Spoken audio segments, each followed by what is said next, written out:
The day began like any other in the valley.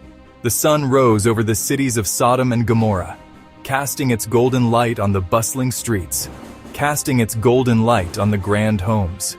People went about their business, unaware of the judgment that was about to fall upon them. They were lost in their own world, a world that had turned its back on compassion and righteousness. The warnings had been ignored. High above the earth, a decision had been made. The time for reckoning had finally arrived. The sky itself was about to become the instrument of their destruction. Nothing could prepare them for what was to come. Then, without warning, the heavens opened. But it was not rain that fell. It was fire. Great waves of burning sulfur rained down from the sky, a terrifying storm of divine fury. The air crackled with intense heat, and the ground shook as if in agony. As the first embers began to fall, a small family was being rushed from the heart of the chaos. Lot, his wife, their daughter, their other daughter were being urged onward by two strangers, angels sent to guide them from the coming doom.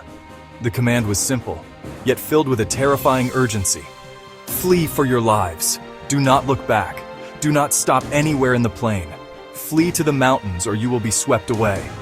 Their home, their possessions, their entire world was being left behind.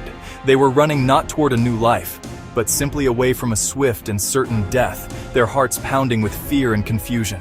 The journey was a blur of panic. The air grew hotter with each step, and the sounds of their city dying echoed behind them. As they fled, the pull of the past became too strong for one of them to resist. Lot's wife, whose name history has not preserved, could hear the sounds of her home being obliterated. Perhaps it was disbelief. Perhaps it was a longing for the life she was leaving behind, for the friends, for the familiar comforts now being consumed by fire. The memories of her life there, both good and bad, were all being erased in that single, horrifying moment. Despite the urgent command to not look back, a powerful human curiosity, a deep sense of loss overwhelmed her. Her heart ached for what was gone. She slowed her pace, her feet hesitating on the dusty path. She turned her head. She gave in to the temptation to see it one last time, to witness the end of her world. The consequence was immediate and horrifying. Her body froze. The life drained from her as a strange transformation took hold. She became a pillar of salt, standing alone on the edge of the wasteland.